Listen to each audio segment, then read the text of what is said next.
is your heart beating for?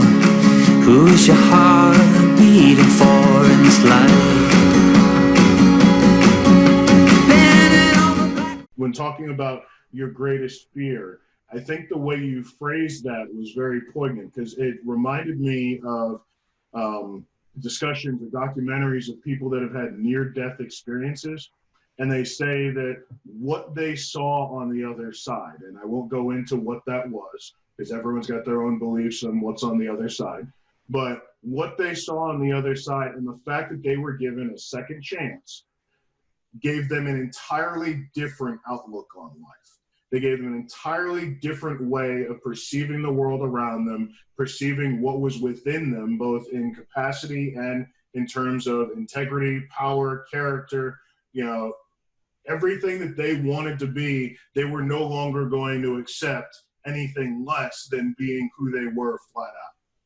And it sounds like this is very similar to what you experienced in this is now your second go round. So not only are you still there at the gap and helping to pull people up, you've got more in you. And so you're now pulling more out of you, because with this being your second chance, it's a new world. And from the sounds of it, you want to make sure that you don't meet that judge, that maker, that whatever's on the other side and be found wanting. Right. Yeah. And that's exactly it. And that's where, sort of you and I ended up finding each other, is my desire to be more than that.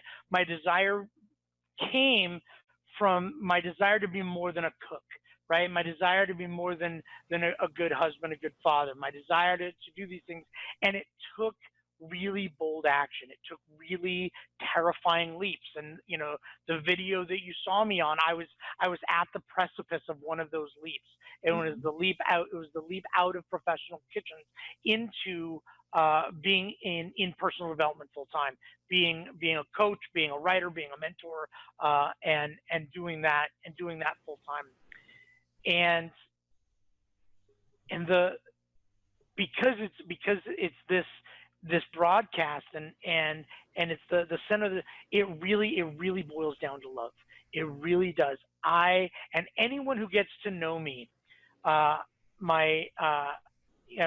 say that first marriage ended and ended well.